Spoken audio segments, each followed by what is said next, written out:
ಮಾಡ್ತಾನೋ ತಮ್ನ ಬದ್ನಾತಿ. ಯಾರು ವಿಮರ್ಶಕನಾಗಿ ಬದುಕನ್ನ ಸ್ವೀಕರಿಸ್ತಾನೆ, ವಿಮರ್ಶೆ ಮಾಡುದು ಅಂದ್ರೆ ಪ್ರತಿಯೊಂದನ್ನು ಪ್ರಶ್ನೆ ಮಾಡಿ ಉತ್ತರ ಪಡ್ಕೊಂಡು ಕೆಲವರು ಹಾಗಿರ್ತಾರೆ. ವಿಮರ್ಶೆ ಮಾಡೋದು ಪ್ರತಿಯೊಂದನ್ನು.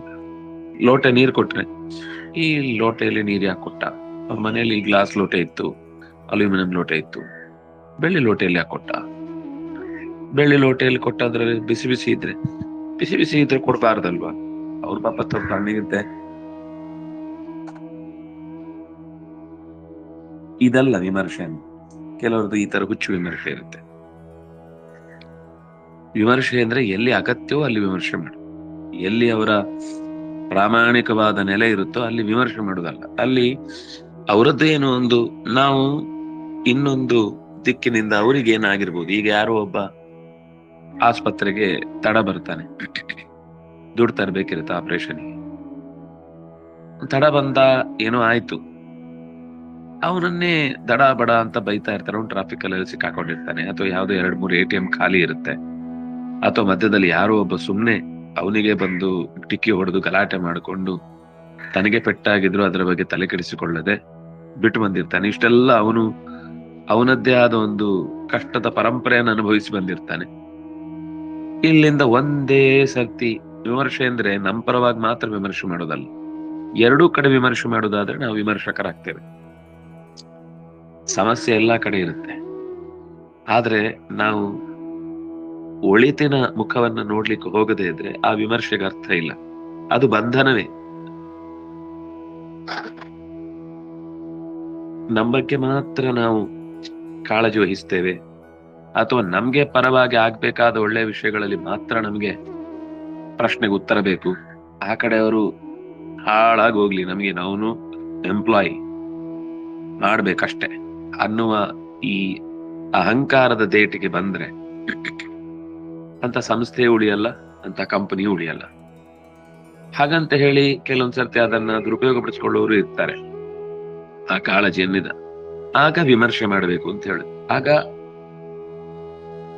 ಸ್ವಲ್ಪ ಹೆಚ್ಚು ವಿಚಾರ ಮಾಡಬೇಕಾದ ಪ್ರಸಂಗಗಳು ಬರ್ತವೆ. ಬದ್ನಾತಿ ಚ ಅನ್ಯಾನ್, ಉಳಿದವರ ಪರಿಸ್ಥಿತಿಯನ್ನು ಕೂಡ ಅವರಿಗೂ ಇದೇ ತರದ ನಮ್ಮ ಹಾಗೆ ಅವ್ರೇನು ಆಕಾಶದಿಂದ ಉದುರು ಬಿದ್ದವರಲ್ಲ, ಅವರದ್ದೇ ಸಮಸ್ಯೆಗಳಿರ್ತವೆ. ನಾವು ಅವರ ಪರವಾದ ವಿಮರ್ಶೆಯನ್ನು ಮಾಡದೆ ಯೋಚನೆ ಮಾಡ್ತಾ ಇದ್ವಿ ಅಂದ್ರೆ ಆಗ ಬದ್ನಾತಿ. ಅಥವಾ ಯಾರು ವಿಮರ್ಶೆ ಮಾಡೋದಿಲ್ವೋ ಅವನನ್ನು ಬದ್ನಾತಿ, ಯಾರು ವಿಮರ್ಶೆ ಮಾಡುವುದರಲ್ಲಿ ಎರಡೂ ಬದಿಯನ್ನ ವಿಮರ್ಶಿಸುವುದಿಲ್ವೋ ಅವನನ್ನ ಬದ್ನಾತಿ ಅಂತ. ಒಟ್ಟು ಈ ಅಭಿಪ್ರಾಯದಲ್ಲಿ ಛೇದ ಅನ್ನುವ ಶಬ್ದಕ್ಕೆ ತುಂಬಾ ಕಡೆ ಬರುತ್ತೆ ಚಿತ್ವ ಅಂತ. ಹಿಂದೆಯೂ ಬಂದಿತ್ತು ಅನ್ಸುತ್ತೆ, ಅಸಂಗ ಶಸ್ತ್ರೇಣ ಸಂಗರ ಇದ್ಯಾವ್ದದು, ಜ್ಞಾನಾಸೀನೋಪಾಸನಯಾಶಿತೇನ ಚಿತ್ವ ಅಂತ ಇದೆ. ಅಲ್ಲೂ ಕೂಡ ಜ್ಞಾನದ ಖಡ್ಗದಿಂದ ಕತ್ತರಿಸಬೇಕು. ಜ್ಞಾನದ ಖಡ್ಗ ಅಂದ್ರೆ ಇದೆ, ವಿವೇಚನೆಯಿಂದ ಕೂಡಿದಂತಹ ತೀರ್ಮಾನ. ತದರ್ಥಂಚ ತಮೇವ ಪ್ರಪದ್ಯೇತ, ಆದ್ದರಿಂದ ಅವನನ್ನೇ ಪ್ರಪದ್ಯೆ ಅಂದ್ರೆ ಪ್ರಪದ್ಯೇತ ಅಂತ ಅರ್ಥ. ಪ್ರಪದ್ಯೇತ ಅಂತ ಎರಡೆರಡು ಸಲ ಹೇಳಿದ್ದು ಅಂತಲ್ಲ, ಪ್ರಪದ್ಯೇತ ಹೊಂದಬೇಕು. ಇಲ್ಲಾಂದ್ರೆ ದೇವ್ರು ಯಾರನ್ನ ಪ್ರಪದ್ಯೆ, ಅವನು ಯಾರನ್ನು ಕೂಡ ಶರಣಾಗ್ಬೇಕಾದ ಅಗತ್ಯ ಇಲ್ಲ. ಇಲ್ಲೂ ಹಾಗೆ ವಿಮರ್ಶೆ ಮಾಡುವಾಗ ಇಲ್ಲಿ ಪ್ರಪದ್ಯೆ ಅಂತಿದೆ, ಆದ್ರೆ ಭಗವಂತನೂ ಕೂಡ ಯಾರಿಗೋ ಶರಣಾಗಿದ್ದಾನೆ ಅಂತ ನಾವು ಅರ್ಥ ಮಾಡ್ಕೊಂಡು ವಿಮರ್ಶೆ ಮಾಡಿದ್ರೆ ಹುಚ್ಚ. ಪೂರ್ವಾಪರ ವಿವೇಚನೆಯಿಂದ ವಿಮರ್ಶೆ ಮಾಡಬೇಕು. ಮೋಚೇಶ್ಯಾಮಿ ಮಾ ಶುಚಃ, ನಾನೇ ಬಿಡುಗಡೆ ಮಾಡುತ್ತೇನೆ ಅಂತ ಹೇಳಿದವನು ಬಿಡುಗಡೆ ಮಾಡಿಸುವುದಕ್ಕೆ ಪ್ರಯತ್ನಿಸ್ತೇನೆ ಅಂತ ದೇವರೇ ಹೇಳಲಿಕ್ಕೆ ಸಾಧ್ಯನಾ? ಅದರಿಂದಾಗಿ ಈ ವಿಷಯದಲ್ಲಿ ವಿಮರ್ಶೆ ಅಂತಂದಾಗ ಅದರ ಪೂರ್ವೋತ್ತರ ವಿಚಾರಗಳ ಸರಣಿಯನ್ನು ಕೂಡ ಗಮನಿಸಬೇಕು ಅನ್ನೋದು ಒಂದು ಅಭಿಪ್ರಾಯ. ತಚ್ಚೋಕ್ತಂ ತತ್ರೈವ ತಂ ವೈ ಪ್ರಪದ್ಯೇತ ಯಂ ವೈ ಪ್ರಪದ್ಯೇನ ಶೋಚತೆ ನ ಶುಷ್ಯತಿ ನ ಜಾಯತೆ ನ ಮ್ರಿಯತೆ ತದ್ ಬ್ರಹ್ಮ ಮೂಲಂ ತಚ್ಚಿಚಿತ್ಸು ಇತಿ. ಹಿಂದೆ ಹೇಳಿದಂತಹ ಶ್ರುತಿಯಲ್ಲೇ ಬಂದ ಮಾತು. ತಂ ವೈ ಪ್ರಪದ್ಯೇತ ಯಂ ವೈ ಪ್ರಪದ್ಯ ನ ಶೋಚತಿ. ಅಂಥವನನ್ನ ಹೋಗಿ ಶರಣಾಗಬೇಕು. ಯಾರನ್ನು ಹೋಗಿ ಶರಣಾದರೆ ಶೋಕ ಇಲ್ಲವೋ, ಅಕಾರಣವಾದಂತಹ ಭೌತಿಕವಾದ ಸುಖದ ಬಗ್ಗೆ ದಾರ್ಢ್ಯ ಅಂದ್ರೆ ಸಿಕ್ಕಿ ಹಾಕಿಕೊಳ್ಳೋದಿಲ್ಲವೋ, ಎಲ್ಲಿ ಪ್ರಪದ್ಯೆ ಹೋಗಿ ಅಂದ್ರೆ ಶರಣಾದ್ರೆ ಮತ್ತೆ ಹುಟ್ಟು ಬರುವುದಿಲ್ಲವೋ, ಎಲ್ಲಿಗೆ ಹೋಗಿ ನಾವು ಶರಣಾದ್ರೆ ಮತ್ತೆ ಸಾವು ಇಲ್ಲವೋ, ಅಂತಹ ಬ್ರಹ್ಮಮೂಲಂ ತಚ್ಚಿಚಿತ್ಸುಹು ಪ್ರಪದ್ಯೇತ. ಇಲ್ಲಿ ಪ್ರಕೃತಿಯನ್ನು ಹೇಳಿದ್ದಲ್ಲ ಅಂತ ಗೊತ್ತಾಗುತ್ತೆ. ಇಲ್ಲಿ 3-4 ವಿಷಯಕ್ಕೋಸ್ಕರ ಈ ಮಂತ್ರವನ್ನ ಉಲ್ಲೇಖ ಮಾಡಿದ್ರು. ತುಂಬಾ ಒಳ್ಳೆಯ ಮಂತ್ರ. ಈಗ ಹೇಳಿ, ಈ ಮಂತ್ರ ನೇರವಾಗಿ ನೋಡಿದ್ರೆ ಏನು ಅಂತಾನೆ ಗೊತ್ತಾಗುದಿಲ್ಲ. ಆದ್ರೆ ಈ 15ನೇ ಅಧ್ಯಾಯ ಓದ್ಕೊಂಡು ಈ ಮಂತ್ರವನ್ನ ಗಮನಿಸಿದ್ರೆ ಎಷ್ಟು ವಿಸ್ತೃತವಾದ ವಿವರಣೆ ಇದೆ ಇಲ್ಲಿ. ಅಂದ್ರೆ ಛೇದ, ಮರ, ಬುಡ, ಮಣ್ಣು, ಕತ್ತಿ, ಅದು ಜ್ಞಾನಾಸಿ ಅಥವಾ ವಿಮರ್ಶೆ ಅನ್ನುವ ಇಷ್ಟು ವಿವರಣೆಗಳನ್ನ ನಮಗೆ ಒಂದು ಮಂತ್ರ ಕೊಡ್ತಾ ಇದೆ ಅಂದ್ರೆ ಆ ಮಂತ್ರದಲ್ಲಿ ಇದ್ದದ್ದು ಏನು ಗೊತ್ತಾಗೋದಿಲ್ಲ. ಈಗ ಈ ಶ್ಲೋಕ ನೋಡಿದ್ಮೇಲೆ ಅರ್ಥ ಆಗುತ್ತೆ, ಆದ್ರೆ ಶ್ಲೋಕ ನೋಡದೇ ಇದ್ರೆ ಅದಕ್ಕೋಸ್ಕರನೇ ಗೀತೆಗೆ ಅಷ್ಟು ಮಹತ್ವ ಕೊಟ್ಟದ್ದು. ಗೀತೆ ನಮ್ಗೆ ನೋಡಿ ನಾವು ದಿನಾ ಪಾರಾಯಣ ಮಾಡ್ತೇವೆ ಅಂತ ಅನ್ಸುತ್ತೆ, ನನಗೆಲ್ಲ ಬಾಯಲ್ಲಿದೆ, ನಂಗೆ ಗೀತೆ ಎಲ್ಲ ಬರುತ್ತೆ. ಆದ್ರೆ ಅದು ಗೀತೆ ನಮ್ಗೆ ಹೇಳಲಿಕ್ಕೆ ಹೊರಟ ಸಂಗತಿ ಅದರಲ್ಲಿರುವ ಶ್ಲೋಕಗಳು ಮಾತ್ರ ಅಲ್ಲ, ನಮ್ಮ ಅಧ್ಯಯನ ವಿಸ್ತಾರ ಆದಷ್ಟು ಅದರ ವಿವರಣೆಯು ಕೂಡ ವಿಸ್ತಾರವಾಗುತ್ತೆ ಅನ್ನೋದು ನಮ್ಗೆ ಗೊತ್ತಿರಬೇಕು. ಹಾಗಾಗಿ ಬದುಕಿನ ಎಲ್ಲಾ ಮುಖಗಳಿಗೂ ಕೂಡ ಒಂದು ಆದ್ಯತೆ ಇದೆ, ಅದು ಎಲ್ಲಿ ಉಪಯೋಗ ಬರುತ್ತೆ ಅಂತ ಗೊತ್ತಾಗುದಿಲ್ಲ. ನಾರಾಯಣೇನ ದೃಷ್ಟಷ್ಟ ಪ್ರತಿಬುದ್ಧೋ ಭವೇತ್ ಪುಮಾನ್.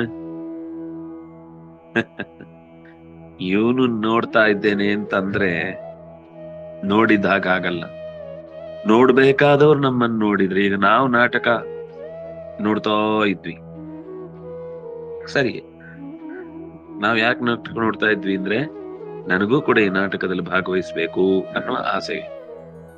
ನಾವಿಷ್ಟು ನಾಟಕ ನೋಡ್ತಾ ಇರೋ ಆಸಕ್ತಿಯನ್ನ ನಾಟಕದ ನಿರ್ದೇಶಕ ನೋಡಿದ ಅಂದ್ರೆ ಆವಾಗ ನೆಕ್ಸ್ಟ್ ಸರ್ತಿ ನಮ್ಮನ್ನು ಕೇಳ್ತಾರೆ. ನಾಟಕದ ನಿರ್ದೇಶಕನೇ ಕಣ್ಣಿಗೆ ನಾವು ಬೀಳಲಿಲ್ಲ ಅಂದ್ರೆ ಮತ್ಯಾವತ್ತು ನಮ್ಮ ಆಸೆ ಈಡೇರೋದು ಸಾಧ್ಯ ಇಲ್ಲ. ಹಾಗಾಗಿ ನಾರಾಯಣೇನ ದೃಷ್ಟಶ್ಚೇತ್, ನಾರಾಯಣನ ಕಣ್ಣಿಗೆ ನಾವು ಬೀಳುವಂತಾದ್ರೆ ಪ್ರತಿಬುದ್ಧೋ ಭವೇತ್ಮಾನ್, ಆಗ ಅವನಿಗೂ ಅವನತನವನ್ನ ಪ್ರಕಟಿಸಿಕೊಳ್ಳಿಕ್ಕೆ, ಅವನತನದ ಸರಿಯಾದ ಪರಿಚಯ ಆಗ್ಲಿಕ್ಕೆ ಸಾಧ್ಯ ಆಗುತ್ತೆ. ಅವನು ಎದ್ದೇಳ್ತಾನೆ ಅಂತ ಅರ್ಥ. ನಾರಾಯಣ ಇವನನ್ನ ಸರಿಯಾಗಿ ನೋಡಿದ ಅಂದ್ರೆ ಅವನಿಗೆ ಅವನ್ಯಾರು ಅಂತ ಗುರುತುಪಡಿಸಿಕೊಳ್ಳಿಕ್ಕೆ ಸಿಗುವ ಅವಕಾಶ ಅದು. ಇತಿ ಮೋಕ್ಷ ಧರ್ಮೇ, ಇದು ಮೋಕ್ಷ ಧರ್ಮದಲ್ಲಿರುವ ಮಾತು. ಛೇದನೋಪಾಯ ಹಿ ಅತ್ರ ಆಕಾಂಕ್ಷಿತಃ ನ ಚ ಭಗವತೋ ಅನ್ಯಃ ಶರಣ್ಯಃ ಅಸ್ತಿ.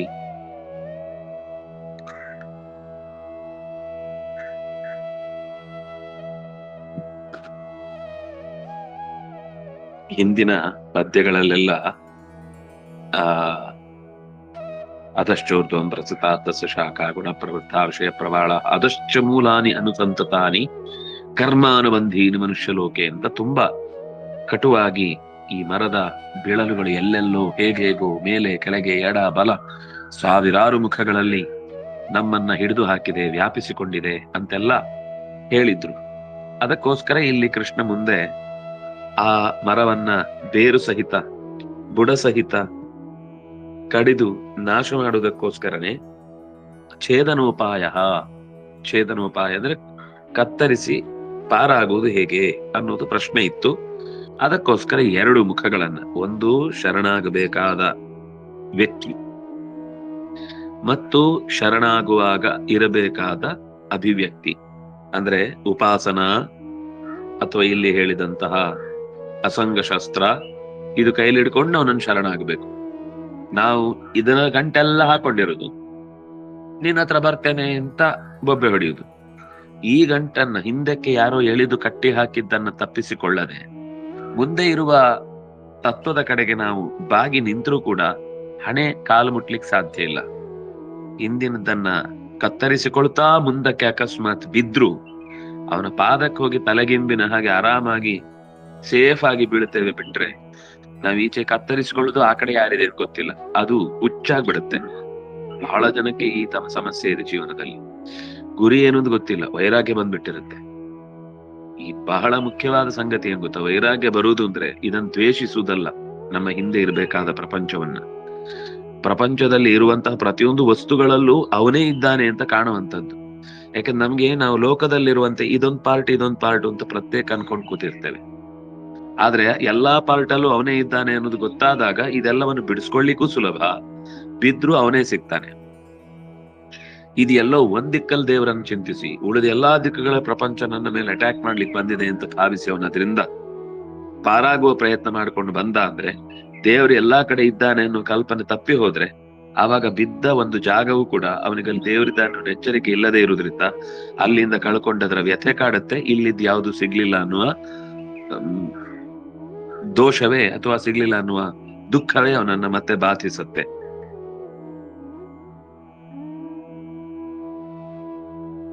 ಹಾಗಾಗಿ ಕೃಷ್ಣ ಇಲ್ಲಿ ನಚ ಭಗವತಃ ಅನ್ಯ ಶರಣ್ಯ ಅಸ್ತಿ ನರೂಪಮಸ್ಯೇಹ ಅಂತ ಹೇಳಿದ್ದು ಪರಮಾತ್ಮನ ತಮೇವಚ ಆದ್ಯಂ ಪುರುಷಂ ಪ್ರಪದ್ಯೇತ.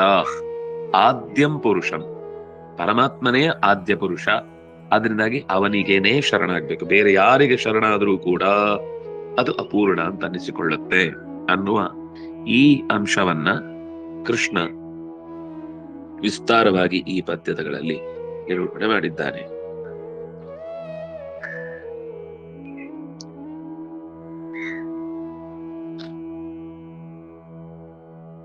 ನಾರಾಯಣ.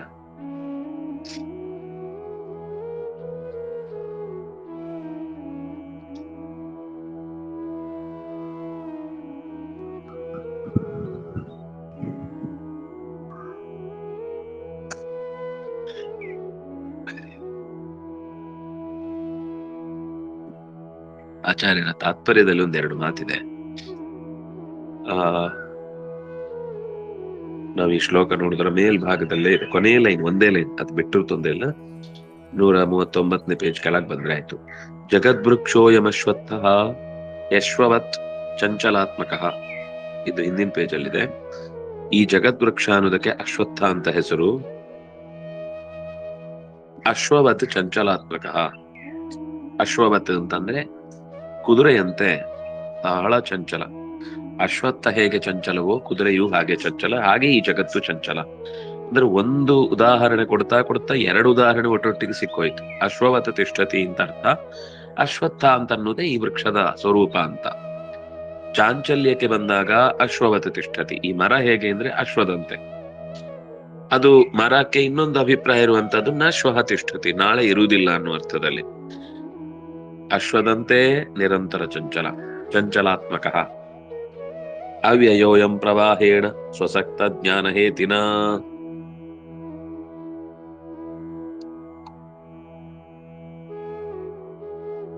ಅವ್ಯಯೋಯಂ, ಈ ಅಶ್ವತ್ಥ ಅನ್ನೋದು ಅವ್ಯಯ, ಪೂರ್ತಿ ನಾಶ ಆಗುವಂತದ್ದಲ್ಲ. ಎಲ್ಲಿ ಕಡದಾಕಿದ್ರು ಇನ್ನೊಂದ್ ಕಡೆಯಿಂದ ಬೇರೆ ಚಿಗುರೊಡೆದು ಬರುತ್ತೆ.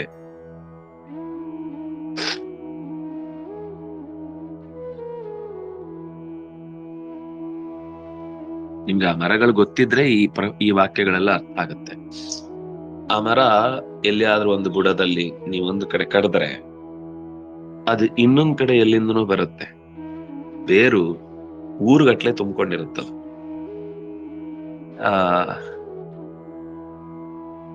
ಬೇಂದ್ರೆಯವರ ಮನೆಗೆ ಹೋಗಿದ್ವಿ ಈ ಗೋವಿಂದಾಚಾರ್ಯರ ಸಿನಿಮಾದ ಶೂಟಿಂಗ್ಗೋಸ್ಕರ. ಹೋಗಿದ್ದಾಗ ಆಚಾರ್ಯರಿಗೆ ಬೇಂದ್ರೆಗೆ ತುಂಬಾ ಸಂಬಂಧ ಇತ್ತು, ತುಂಬಾ ಮಾತಾಡ್ತಿದ್ರು, ತುಂಬಾ ಅನ್ಯೋನ್ಯ. ಅವ್ರೊಂದ್ಸತಿ ಆಚಾರ್ಯರನ್ನ ಕರ್ಕೊಂಡು ಹೋದಾಗ ಅವ್ರ ಮನೆಯಲ್ಲಿ ನೆಗರೋದೋ ದುಂಬರೋ ಶ್ವತ್ಥಃ, ದೇವ್ರು ನಮ್ಮ ಮನೆಯಾಗ ಬಂದಾನ ಅಂತ ಆ ಮರವನ್ನ ತೋರಿಸಿ, ಒಂದ್ ಕಡೆ ಅಶ್ವತ್ಥ, ಇನ್ನೊಂದ್ ಕಡೆ ನೆಗ್ರೋದ, ಇನ್ನೊಂದ್ ಕಡೆ ಉದುಂಬರ, ಅಂದ್ರೆ ಅತ್ತಿ, ಆಲ, ಅರಳಿ, ಮೂರೂ ಮರಗಳು ಅಕ್ಕಪಕ್ಕದಲ್ಲೇ ಇದೆ. ಏನಾಯ್ತು, ಆ ಅದರಲ್ಲಿ ಮೋಸ್ಟ್ಲಿ ಆಲ ಆ ಮರ ಅದು ಏನೋ ಆಗಿ ಬಾಡಿ ಹೋಯ್ತು. ಬಾಡಿ ಹೋಗಿ ಮರವೇ ನಾಶ ಆಯ್ತು. ಆಗ ಬೇಂದ್ರೆ ಅವರು ಹೇಳಿದ್ರಂತೆ ಮಗನಿಗೆ, ನೋಡು, ಈ ಮರ ನಮ್ಮನೆ ಬಿಟ್ಟು ಹೋಗ್ಲಿಕ್ಕಿಲ್ಲ ವಿಷ್ಣು, ಈ ಮರದ ಬೇರೆ ಎಲ್ಲಿಂದನೂ ಇನ್ನೊಂದ್ ಕಡೆ ಬಂದಿರುತ್ತೆ, ನಮ್ಮ ಮನೆಯ ತೋಟದಲ್ಲೇ ಬಂದಿರುತ್ತೆ, ಗಮನಿಸು ಅಂತ ಹೇಳಿದ್ರಂತ. ನಮ್ಮನೇನ್ ಹಾಗೆ ದೇವ್ರು ಬಿಟ್ಟು ಹೋಗ್ಲಿಕ್ಕೆ ಸಾಧ್ಯ ಇಲ್ಲ ಅಂತ. ಆಶ್ಚರ್ಯ ಅಂದ್ರೆ ಅವರ ಮನೆ ಹಿಂದೆ ಇದ್ದದ್ದು, ಮನೆ ಹಿಂದಿನ ಕೊನೆಯ ಭಾಗದಲ್ಲಿ ಇದ್ದಿದ್ದು ಆ ಮರ. ಅದರ ಬೇರು ಮನೆಯ ಮುಂಭಾಗದ ಗೇಟ್ನ ಹತ್ರದಲ್ಲಿ ಮತ್ತೆ ಆ ಬೇರು ಚಿಗುರುಡೆದು ಅಲ್ಲಿಂದ ಆ ಗಿಡ ಬಂದಿದೆ. ಆಮೇಲೆ ನೋಡಿದ್ರೆ ಈಗ ಆ ಮರ, ಆ ಗಿಡ ಇದೆ, ಅರಳಿ ಇದೆ, ಅಶ್ವತ್ಥ ಇದೆ, ಇದು ಅತ್ತಿ ಇದೆ, ಈಗ ಇನ್ನೊಂದು ಆಲ ಬಂದಿದೆ. ಅಂದ್ರೆ ಆ ರೀತಿ ಅದರ ಬೇರಿನ ಸ್ವಭಾವ ಏನಂದ್ರೆ ಎಲ್ಲಾ ದಿಕ್ಕುಗಳಿಗೂ ಕೂಡ ಅದು ವ್ಯಾಪಿಸಿಕೊಳ್ಳುತ್ತೆ, ಅದಕ್ಕೊಂದು ಸ್ವಭಾವ.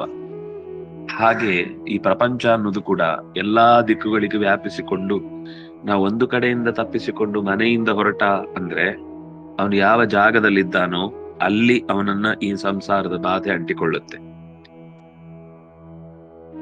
ಇಂತ ಮನೆ ಬಿಟ್ಟು ಬಂದದ್ರಿಂದ ಯಾವುದು ಆತ್ಮಾರ್ಥೆ ಪೃಥಿವೀಂ ತ್ಯಜೇತ್, ಪೃಥ್ವಿಯ ಯಾವ ದಿಕ್ಕಿಗೆ ಹೋದ್ರೂ ಕೂಡ ಅಲ್ಲಿಯ ಬೇರುಗಳು ನಮ್ಮನ್ನ ಎಳೀತಾವೆ. ಈಗ ಯಾರು ವಾನಪ್ರಸ್ಥಾಶ್ರಮಕ್ಕೆ ಬಂದಂತಹ ಭರತ ಅರಮನೆಯಲ್ಲಿ ಹೆಂಡತಿ, ಮಕ್ಕಳು, ವ್ಯಾಪಾರ, ಮಂತ್ರಿಗಳು, ಸೇನಾಧಿಪತಿಗಳು, ಈ ಜಂಜಾಟ ಬೇಡ ಅಂತ ತಾನೇ ಅವನು ಬಂದಿತ್ತು ಕಾಡಿಗೆ. ಅಲ್ಲಿ ಜಿಂಕೆಯ ಸಂಸಾರ ಆಯ್ತಲ್ವಾ, ಬಿಡ್ಲಿಲ್ಲ ಅವನನ್ನ. ಅದರಿಂದ ಅವ್ಯಯೋಯಂ ಪ್ರವಾಹೇಣ, ಈ ಸಂಸಾರ ಅನ್ನೋದು ಹೆಂಡತಿ ಗಂಡ ಅನ್ನುವ ಸಂಬಂಧದಲ್ಲಿ ಮಾತ್ರ ಇರುವುದಲ್ಲ, ತಂದೆ ಮಕ್ಕಳ ಸಂಬಂಧವೂ ಇರುತ್ತೆ, ಅಣ್ಣ ತಮ್ಮಂದ್ರ ಸಂಬಂಧ ಇರುತ್ತೆ. ಅಣ್ಣನಿಗೆ ಏನೋ ತೊಂದರೆ ಆಯ್ತು ಅಂತ ತಮ್ಮನಿಗೂ ಆತ್ಮಹತ್ಯೆ ಮಾಡಿಕೊಳ್ಳುವಂತ ಪ್ರಸಂಗಗಳನ್ನು ನೋಡ್ತೇವೆ. ಇದೆ ಬಾಂಧವ್ಯ. ನಾಯಿ ಸತ್ತೋಯ್ತು ಅಂತ ಆಸ್ಪತ್ರೆ ಸೇರಿದವರಿದ್ದಾರೆ. ನಾಯಿಗೆ ವರ್ಷಾಂತಿಕ ಮಾಡಿ ಅದರ ಪ್ರತಿ ಸತಿ ಹುಟ್ಟು ಹಬ್ಬ ಮಾಡ್ತಿದ್ರು. ಅವ್ರ ಮನೆಯಲ್ಲಿ ಯಾವ ಮಕ್ಕಳಿಗೂ ಮಾಡ್ತಿರ್ಲಿಲ್ಲ. ನಾಯಿ ಅಂದ್ರೆ ಅಷ್ಟು. ಕೊನೆಗೆ ಅದಕ್ಕೆ ಶ್ರಾದ್ದ ಮಾಡಿ ಯಾವ್ದ್ಯಾವ್ದೋ ಊರಿಗೆ ಹೋಗಿ ಹುಚ್ಚು ಇಷ್ಟೆಲ್ಲ. ಅದಕ್ಕೆ ಗೌರವ ಸಲ್ಲಿಸ್ಬೇಕು, ಅದನ್ನ ಅಪಮಾನ ಮಾಡಬಾರದು ಅನ್ನೋದು ಸತ್ಯ. ಆದ್ರೆ ಎಲ್ಲಿ ನಿಜವಾಗಿ ಗೌರವಿಸ್ಬೇಕು ಮಕ್ಕಳನ್ನ ಅಥವಾ ಮನೆ ಹಿರಿಯರನ್ನ, ಅವ್ರಿಗೆ ಯಾರಿಗೂ ಶ್ರಾದ್ದ ಮಾಡಿ ಗೊತ್ತಿಲ್ಲ, ಇದಕ್ ಶ್ರಾದ್ದ ಮಾಡ್ತಾರೆ. ಅಂದ್ರೆ ಇದೆಲ್ಲ ಬಾಂಧವ್ಯ. ಎಲ್ಲೆಲ್ಲೋ ಎಲ್ಲರಿಂದ ದೂರ ಆಗಿ ಮನೆಯಿಂದ ಹೊರಗೆ ಬಂದು ನಾಯಿ ಗಂಟಿಕೊಳ್ಳುವಂತಹ ಎಲ್ಲ ಆ ಭರತ ಪುಣ್ಯಾತ್ಮ, ಅವನು ವೃಷಭದೇವನಿಂದ ಉಪದೇಶ ಪಡೆದಿದ್ದ ಪಾರಾದ. ಆದ್ರೆ ಇವುಗಳು ಯಾವುವು ಕೂಡ ನಮ್ಮ ಜೊತೆಗೆ ಬರುವಂತವುಗಳಲ್ಲ ಅಂತ ಗೊತ್ತಿಲ್ಲದೆ ಅದನ್ನ ಪ್ರೀತಿಸಿದ್ರೆ, ಅಂದ್ರೆ ಪ್ರೀತಿಸುವುದು ನಾನು ಹೇಳಿದ್ರೆ ಈ ಅರ್ಥದಲ್ಲಿ, ಅಂದ್ರೆ ಹಚ್ಚಿಕೊಂಡು ಅದಿಲ್ಲದೆ ಬೇರೆ ಜಗತ್ತೇ ಇಲ್ಲ ಅಂತ ಅನ್ನುವ ರೀತಿಯಲ್ಲಿ ಅಪ್ಪಿಕೊಂಡ್ರೆ ಅದು ಒಂದಲ್ಲ ಒಂದು ರೀತಿಯಿಂದ ಹಾನಿಯೇ ಆಗತ್ತೆ ಹೊರತು ಅದರಿಂದ ಉದ್ಧಾರ ಆಗ್ಲಿಕ್ಕೆ ಸಾಧ್ಯ ಇಲ್ಲ. ಹಾಗಾಗಿ ಸ್ವಸಕ್ತ ಜ್ಞಾನ ಹೇತಿನ, ಅಸಕ್ತ ಜ್ಞಾನ ಹೇತಿನ, ಅಸಕ್ತ ಸ್ವಸಕ್ತ. ವಿಷ್ಣೋ ಸಮ್ಯಕ್ ಪೃಥಕ್ ದೃಷ್ಟಿ ನಾಮಚ್ಛೇದನ ಭಾಗ್ಸದ.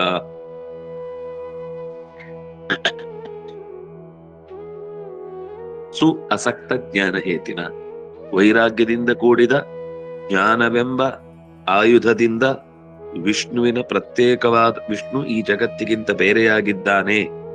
ಪೃಥಕ್ ದೃಷ್ಟಿ, ಪ್ರಪಂಚ ಅಂತನ್ನುವುದು ಪರಮಾತ್ಮನ ಅಸ್ತಿತ್ವಕ್ಕೆ ನಮಗೊಂದು ದಾಖಲೆ ಬಿಟ್ರೆ ಅವನು ಪರಮಾತ್ಮನ ಸ್ವರೂಪವೇ ಈ ಜಗತ್ತಾಗ್ಲಿಕ್ಕೆ ಸಾಧ್ಯ ಇಲ್ಲ ಅಂತ ಛೇದನ ಭಾಗ್ ಚೆನ್ನಾಗಿ ಕತ್ತರಿಸಿಕೊಂಡು, ಅದು ಸದಾ ಪೃಥಕ್ ದೃಷ್ಟಿ ನಾಮಚ್ಛೇದನ ಭಾಗ್ ಸದಾ, ಎಲ್ಲಿಯೂ ಯಾವುದಕ್ಕೂ ಅಂಟಿಕೊಳ್ಳದೆ ಅರಿವಿನಿಂದ ಕೂಡಿ ಭಗವಂತನ ಎಚ್ಚರಿಕೆಯನ್ನು ಹೊಂದಿ, ಅವನ ಸಂಕಲ್ಪ ಇಲ್ಲದೆ ಏನೂ ಆಗಲ್ಲ. ಆದ್ರೆ ಅವನು ಈ ಜಗತ್ತಿನಲ್ಲಿ ಯಾವುದೂ ವಸ್ತುಗಳಿಗೆ ಅಂದ್ರೆ ಹೊಂದಿಕೊಂಡವನಲ್ಲ, ಅದನ್ನು ಮೀರಿ ಬದುಕುವವನು. ಆದ್ರೆ ಎಲ್ಲದಕ್ಕೂ ತನ್ನ ಅಸ್ತಿತ್ವದಿಂದ ರಕ್ಷಣೆಯನ್ನು ಕೊಡ್ತಾ ಇದ್ದಾನೆ ಅಂತ ಹೀಗೆ ಭಾವಿಸಿದ್ರೆ ಅದು ಛೇದನ, ಅದು ಸಂಸಾರದ ವ್ಯವಸ್ಥೆಯನ್ನ ಅರ್ಥ ಮಾಡಿಕೊಂಡ ಹಾಗೆ. ಅವ್ಯಕ್ತಾದಿ ಸಮಸ್ತಂತು ನೇತಿ ನೇತ್ಯಾದಿ ವಾಕ್ಯತಃ. ಪ್ರಪಂಚದ ಜೊತೆಗೆ ಛೇದ ಅಂತಂದ್ರೆ ಪ್ರಪಂಚದಲ್ಲಿರುವ ಎಲ್ಲ ವಸ್ತುಗಳನ್ನು ಕೂಡ ಪ್ರೀತಿಸಿಯೂ ಕೂಡ ಪರಮಾತ್ಮ ಇಲ್ಲಿದ್ದಾನ ಅಂತ ನೋಡಿದಾಗ ಅವನ ಅಲ್ಲಿಲ್ಲ ಅಂತ ಗೊತ್ತಾಗ್ಬೇಕು ನಮಗೆ. ಪರಮಾತ್ಮ ಈ ವಸ್ತುವಿನ ಸ್ವರೂಪ ಅಲ್ಲ. ಅವನು ಮಣ್ಣು, ನೀರು, ಗಾಳಿ, ಬೆಂಕಿ, ಆಕಾಶ ಯಾವುದೂ ಅಲ್ಲ. ಅವನೀ ಶರೀರ ಅಲ್ಲ, ಅವನೀ ಬುದ್ಧಿ ಅಲ್ಲ, ಅವನೀ ಮನಸ್ಸಲ್ಲ, ಅವನೀ ಹೃದಯ ಅಲ್ಲ. ಅವನು ಇದೆಲ್ಲವನ್ನು ಆಚೆ ಮೀರಿ ಇದ್ದಾನೆ. ಅವ್ಯಕ್ತಾದಿ ಸಮಸ್ತಂ ತತ್. ಅವ್ಯಕ್ತಾದಿ ಸಮಸ್ತಗಳು ಕೂಡ, ಅವ್ಯಕ್ತ ಅಂದ್ರೆ ಪ್ರಕೃತಿ, ಜಡ ಮತ್ತು ಚೇತನ ಎರಡೂ ಸೇರಿ. ಜಡ ಮತ್ತು ಚೇತನ ಪ್ರಕೃತಿಗಿಂತ ಆಚೆಗಿದ್ದಾನೆ. ತಮಸಃ ಪರಸ್ತಾತ್, ಕತ್ತಲೆಗಿಂತ ಆಚೆ ಇದ್ದಾನೆ. ಬೆಳಕಿನ ಮೂಲವಾಗಿದ್ದಾನೆ. ಅದು ಸೂರ್ಯನ ಬೆಳಕೋ ಅಲ್ಲ, ಚಂದ್ರನ ಬೆಳಕೋ ಅಲ್ಲ, ಅಗ್ನಿಯ ಬೆಳಕೋ ಅಲ್ಲ, ನಕ್ಷತ್ರಗಳ ಬೆಳಕೋ ಅಲ್ಲ, ಮಾತಿನ ಬೆಳಕೋ ಅಲ್ಲ, ಮನಸ್ಸಿನ ಬೆಳಕೋ ಅಲ್ಲ, ಅದು ಜೀವದ ಬೆಳಕೋ ಅಲ್ಲ, ಅದು ಅದಕ್ಕಿಂತಲೂ ಆಚೆ ಅಂತ. ಹೀಗೆ ತುಂಬಾ ಆಳವಾಗಿ ಎಲ್ಲದಕ್ಕಿಂತ ಬೇರೆಯಾಗಿ ಆತನನ್ನು ಚಿಂತಿಸುವಂತಹ ಬೋಧ ಬಂದ್ರೆ, ಬೋಧೇನ ಏವ ಪೃಥಗ್ ವಿಷ್ಣೋ ಕೃತ್ವ ಮೃಗ್ಯಸ್ಸ ಕೇಶವ. ವಿಷ್ಣೋ ಬೋಧನೇನೈವ ಪೃಥಕ್ ಬೋಧನೇನೈವ. ಪೃಥಕ್ ಅಂದ್ರೆ ಈ ಜಗತ್ತಿಗಿಂತ ಬೇರೆಯಾಗಿದ್ದಾನೆ ಅಂತ ಅನ್ನುವ ತಿಳುವಳಿಕೆಯಿಂದಲೇನೆ ಸಹ ಮೃಗ್ಯ. ಹುಡುಕುವ ಮುಂಚೆ ಗೊತ್ತಾಗ್ಬೇಕು, ಅಲ್ಲಿ ನೋಡಿ ಆದ್ಮೇಲೆ ಗೊತ್ತಾಗುದಲ್ಲ ಅದು. ಹುಡುಕುವ ಮುಂಚೆ ಗೊತ್ತಿದ್ರೆ ನಮಗೆ ಜೀವದ ಬೆಳಕು, ಪರಮಾತ್ಮನ ಬೆಳಕು ಒಟ್ಟು ಕಂಡಾಗ ನಮಗದನ್ನ ಬೈಫರ್ಕೇಟ್ ಮಾಡ್ಲಿಕ್ಕೆ ಗೊತ್ತಾಗುತ್ತೆ. ಇಲ್ಲ, ಇಲ್ಲಿ 2 ಬಲ್ಬ್ ಇದೆ ಅಂತ. ಇಲ್ಲಿ ಮೊದಲೇ ಎಲ್ಲ ಒಂದೇ ಅಂತ ಅನ್ಕೊಂಡು ಹೋಗಿ ನೋಡುವಾಗ ಅವನಿಗೆ 2 ಬೆಳಕು ಮಿಕ್ಸ್ ಆಗಿರೋದ್ರಿಂದ 2 ಬೇರೆ ಇದೆ ಅಂತ ಗೊತ್ತಾಗದೇ ಇರೋದ್ರಿಂದ ಅವನಿಗೆ ಅಲ್ಲೇ ಈ ಕನ್ಫ್ಯೂಷನ್ ಗಳಿಂದಲೇ ಅವನು ದಾಟಿ ಹೋಗಿರ್ತಾನೆ. ಆದ್ರಿಂದ ಅಥವಾ ಇಲ್ಲಿಯ ಸ್ಥಿರವಾದ ಕಾನ್ಸೆಪ್ಟ್ ಅನ್ನೇ ಅಲ್ಲಿಯೂ ಕೂಡ ಅವನು ಹುಡುಕ್ತಾನೆ. ಅದರಿಂದಾಗಿ ಅವನಿಗೆ ಅದೆಲ್ಲ ಒಂದೇ ಅಂತ ಕಾಣಿಸ್ಲಿಕ್ಕೆ ಶುರುವಾಗುತ್ತೆ. ವಸ್ತುತಃ ಅಲ್ಲಿ ಬಲ್ಬು 2 ಇರುತ್ತೆ, ಬೆಳಕು 2 ಇರುತ್ತೆ, ಒಂದು ಚಿಕ್ಕದು ಒಂದು ದೊಡ್ಡದು. ಆ ದೊಡ್ಡದರ ನಡುವೆ ಚಿಕ್ಕದು ಗೊತ್ತಾಗುದಿಲ್ಲ ಅಂದ್ರೆ ಆ ದೊಡ್ಡದು ನಾನೇ ಅಂತ ಭಾವಿಸಿ ಅದರಿಂದ ಬದುಕನ್ನ ಕಳ್ಕೊಳ್ಳುವಂತಹ ಅಪಾಯ ಇದೆ ಅನ್ನೋದಕ್ಕೋಸ್ಕರ ಮೊದಲೇ ಬೋಧೇನೈವ, ಈಗ ಇರುವಾಗ್ಲೇ ಅವನಿಗಿಂತ ನಮಗಿರುವ ವ್ಯತ್ಯಾಸವನ್ನ, ಅಲ್ಪಜ್ಞತ್ವ ಅಥವಾ ಅಲ್ಪಶಕ್ತಿತ್ವ, ಅಲ್ಪಕಾಲತ್ವ, ಅಲ್ಪ ದೇಶತ್ವ, ನಮ್ಮ ಎಲ್ಲಾ ಮಿತಿಗಳನ್ನ ಅರ್ಥೈಸಿಕೊಂಡೇ ಅವನು ದೊಡ್ಡವ ಅಂತ ಮೃಗ್ಯ ಹುಡುಕಬೇಕಾದದ್ದು. ತಮೇವಾದ್ಯಂ ಪ್ರಪದ್ಯೇತ ಯದಂಶಾಭಾಸಕೋಹ್ಯಯಂ. ಅವನನ್ನೇ ಈ ಜಗತ್ತಿನ ಆದ್ಯ ಅಂತ ತಿಳ್ಕೊಳ್ಬೇಕು. ನಾವು ಜಗತ್ತಿನ ಆದ್ಯರಲ್ಲ, ನಾವು ಈ ಜಗತ್ತಿಗೆ ಕಾರಣರಲ್ಲ. ನಾವು ಈ ಜಗತ್ತಿನ ವ್ಯವಸ್ಥೆಯಲ್ಲಿ ಒಂದು ಭಾಗವು ಪೂರ್ಣವಾದ ಅಧಿಕಾರವನ್ನು ಚಲಾಯಿಸಿ ನಮಗೆ ಬೇಕಾದಂತೆ ರೂಪಿಸಿಕೊಳ್ಳಬಲ್ಲೆವೇ? ಖಂಡಿತ ಸಾಧ್ಯ ಇಲ್ಲ. ಆದ್ದರಿಂದ ಪ್ರತ್ಯೇಕ ಪೃಥಗಂಶ ಭಾಸಕ ಕೇಯಂ. ಅವನ ಅಂಶ ಅಂತಂದ್ರೆ 2 ರೀತಿಯ ಅಂಶ, ಪೃಥಗಂಶ ಅಂತ ಕರೀತಾರೆ. ಪೃಥಗಂಶ ಅಂತ ಅದು ಮತ್ತೆ ಮುಂದಿನ ಶ್ಲೋಕದಲ್ಲಿ ನಾವು ನೋಡ್ಲಿಕ್ಕಿದೆ. ನಾವು ಈಗ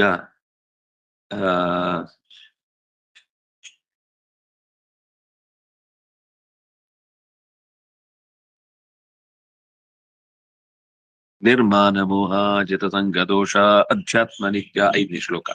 ಅಧ್ಯಾತ್ಮ ನಿತ್ಯ ವಿನಿವೃತ್ತ ಕಾಮ ದ್ವಂದ್ವೈರ್ವಿಮುಕ್ತ ಸುಖ ದುಃಖ ಸಂಜ್ಞೈರ್ಗಚ್ಚಂತ್ಯ ಮೂಢ ಪ್ರಥಮವ್ಯಯಂ ತತ್. ಹೇಗೆ ಒಬ್ಬ ಮನುಷ್ಯ ತನ್ನ ಬದುಕನ್ನು ರೂಪಿಸಿಕೊಳ್ಬೇಕು, ಆ ಅವ್ಯಯವಾದಂತಹ ನಾವು ತಿಳಿದಂತೆ ಅಲ್ಲದಿರುವ, ಅದಕ್ಕಿಂತ ಬೇರೆಯಾಗಿರುವ ಪರತತ್ವದ ಕಡೆಗೆ ನಾವು ಸಾಗಬೇಕು ಅಂತಂದಾಗ ನಮ್ಮಲ್ಲಿ ಇರಬೇಕಾದ ಗುಣಲಕ್ಷಣಗಳೇನು, ನಮ್ಮಲ್ಲಿ ಇರಬೇಕಾದಂತಹ